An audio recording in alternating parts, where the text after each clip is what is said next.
విజ్ఞాన్ గారు మొన్న 'Devara' success meet అప్పుడు అనుకుంటా. అప్పుడు జూనియర్ ఎన్టీఆర్ గారు, ఎన్టీఆర్ ఆర్ట్స్ ఇప్పుడు ఈ స్టేజ్‌కి బతకడానికి కారణం 'హరి' అనే ఒక పేరు పెట్టి ప్రస్తావన చేశారు.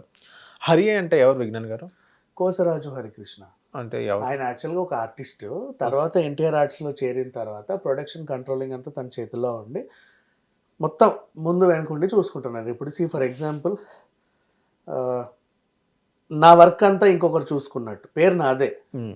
దగ్గరుండి. ఇప్పుడు మన ఎన్టీఆర్ ఆర్ట్స్ కళ్యాణ్ రామ్. కళ్యాణ్ రామ్ కూడా తను ఒక హీరో. హ్మ్. ఓవైపు తను హీరోగా చేస్తూనే ఈ ప్రొడక్షన్ మేనేజ్ చేసుకోవాలి. సో, తను చేసే పనిని ఇంకో అబ్బాయికి అప్పచెప్పి బాధ్యతాయుతంగా చేయిస్తున్నాడు. హ్మ్. తన ప్రొడక్షన్ అంతా తనకు చేతుల్లోనే ఉంది. సో, ఇకేంటంటే గతంలో ఉన్న న్యూస్, వైరల్ అవుతున్న న్యూస్, తన వల్ల ఫ్యాన్స్‌కి ఏదో ఇబ్బంది ఉంది.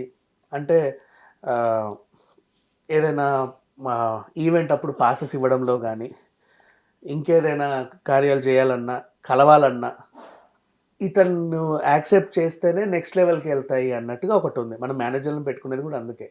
రిసెప్షన్‌ని పెట్టుకునేది కూడా అందుకే కదా! For example. నీకు డైరెక్ట్‌గా లోపల అవును. రాలేవు. రిసెప్షనిస్ట్ దగ్గర నీదేదో చెప్పుకుంటావు. ఇట్లా మార్కెటింగ్ మేనేజర్‌ని కలవాలనుకుంటున్నానండి. ఆ రిసెప్షన్ మార్కెటింగ్ మేనేజర్ కాల్ చేసి మీకోసం ఎవడో వచ్చాడండి. లేదు లేదు నేనిప్పుడు చాలా బిజీగా ఉన్నాను. అనుకోకుండా వచ్చారు తను. సాయంత్రం రమ్మని చెప్పు. సార్ మీరు సాయంత్రం వస్తారు. లేదు లేదు నేను ఎక్కడి నుంచో వచ్చాను. నేను ఇప్పుడే కలవాలి. ఈయనకి. సార్ ఎక్కడి నుంచో వచ్చారంటే ఇప్పుడే కలవాలంట. లేదు నేను ఆల్రెడీ ఒక వర్క్‌లో ఎంగేజ్ అయ్యి ఉన్నా. నా వల్ల కాదు. ఇట్లాంటివి మాట్లాడుకోవడానికేగా మధ్యలో వాళ్ళు ఉంటారు. హ్మ్. ఇవి అవతల వాళ్ళు అర్థం చేసుకుంటే గొడవలు అవ్వవు. అర్థం చేసుకున్నప్పుడే గొడవలు అవుతాయి. హ్మ్. సో, మేము ఇంతకుముందు అదే కళ్యాణ్ రామ్ గారే అక్కడ ఉంటే, మేము డైరెక్ట్‌గా తలుపులు తన్నుకుంటూ కూడా ఎళ్ళేవాళ్ళం. నువ్వొచ్చి మాకు ఏమీ చేయట్లేదు అన్నట్టుగా ఫ్యాన్స్ హర్ట్ అయ్యారు అన్నట్టుగా ఒక వార్త వచ్చింది. ఇది ఎంతవరకు నిజమో కాదో మనకు తెలీదు. హ్మ్. సో, ఆ వార్త వైరల్ అవుతుంది కాబట్టి, ఎంత కాదనుకున్నా తన ఫ్యాన్స్‌కి మీద ఒక చిన్న ఇదుంది కాబట్టి, ఎన్టీఆర్ గారు 2 మెట్లు దిగొచ్చి, హ్మ్. ఎవరు ఏమనుకున్నా, ఏమనుకోకపోయినా హరియే మొత్తం ఎన్టీఆర్ ఆర్ట్స్‌కి కర్త, కర్మ, క్రియ. హ్మ్. అంతే. మీరు అనవసరంగా ఇబ్బంది పడొద్దు. మీకేమన్నా ఉంటే ఆయనకి చెప్పుకోండి. చెప్పుకోలేని పరిస్థితులు ఉంటే చెప్పుకోకండి. అంతేగాని ఆయన్ని డిస్టర్బ్ చేయకండి అని చెప్పుకున్నాడు అంతే. హ్మ్. నువ్వెవరు? నువ్వెందుకున్నావిక్కడ? ఇది మా కళ్యాణ్ అన్నది, ఎన్టీఆర్ ఆర్ట్స్ మా వోళ్ళది.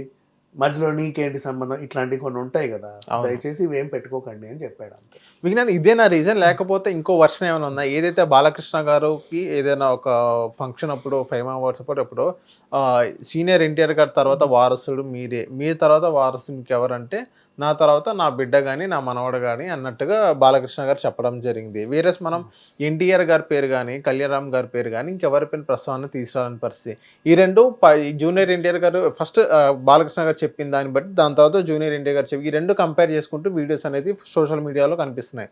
ఈ రెండిట్లో ఏది నిజం అని అంటారు? బాలకృష్ణ గారు యాక్చువల్‌గా చెప్పారు ఈయన మీదున్న కాబట్టి ఇలా. ప్రెషర్ ఏంటంటే పాపం గతంలో ఇప్పుడు కథానాయకుడు, మహానాయకుడు కూడా ఎన్టీఆర్ ఆర్ట్సే. హ్మ్. బాలకృష్ణ గారితోనూ ఎన్టీఆర్ ఆర్ట్స్‌లో సినిమా జరిగింది. ఓకేనా? హ్మ్. జూనియర్ ఎన్టీఆర్‌తోనూ ఎన్టీఆర్ ఆర్ట్స్‌లో సినిమా జరిగింది. ఎప్పుడైతే సోషల్ మీడియాలో Balayya fans versus junior NTR fans అన్నట్టు ఒక గొడవ జరిగిందో, న్యూట్రల్‌గా పాపం ఈయనున్నాడు. హ్మ్. నువ్వు ఎక్కువ ఎన్టీఆర్ ఫ్యాన్స్‌కే సపోర్ట్ చేస్తున్నావు. బాలయ్య ఫ్యాన్స్‌కి నువ్వు సపోర్ట్ చేయట్లేదు. కానీ అందరూ నందమూరి ఫ్యాన్సే కదా! Why you are like this? Why you are ఇదని చెప్పేసి ఓ ప్రెషర్ పెడతారు తప్పకుండా. హ్మ్. ఇప్పుడు ఆయన మళ్ళీ ఇంకెప్పుడు నువ్వు బాలకృష్ణతో సినిమా చేయొద్దంటే ఎన్టీఆర్‌తో కూడా నువ్వు సినిమా చేయొద్దు. చేస్తే ఇద్దరితో చెయ్యి. లేదంటే ఎవరితో చేయొద్దు. ఇట్లాంటివి మాట్లాడుకుంటారు హ్మ్. చాలామంది. ఏవో ఇట్లాంటి చిల్లర చిల్లర గొడవలన్నీ బయట వైరల్ అవుతుంటే ఒక ఫుల్ స్టాప్ పెట్టడానికి ఎన్టీఆర్ గారు మాట్లాడారు అంతే. అంతే. అంతమించి ఏం లేదండి. ఇవన్నీ కూడా మనం నమ్మాల్సిన అవసరం ఏం లేదు. ఓకే. హ్యాపీగా వాళ్ళు ఏదో సినిమాలు చేసుకుంటున్నారు. ఆయన కూడా హీరోగా చేసుకుంటున్నాడు. ఎవ్రీథింగ్ వాస్ గుడ్ అంతే. బయట వార్తలే వైరల్ అయ్యే వార్తలు అవాస్తవం. నమ్మాల్సిన అవసరం లేదు. థాంక్ యూ విజ్ఞాన్ గారు. హిట్ టీవీ యాప్ ని డౌన్లోడ్ చేసుకోండి. ఇందులో short news, live news, entertainment movies అన్ని అవైలబుల్ గా ఉన్నాయి. Please download Hit TV app. Hit TV app. Hit TV యాప్ని ఫ్రీగా డౌన్లోడ్ చేసుకోండి.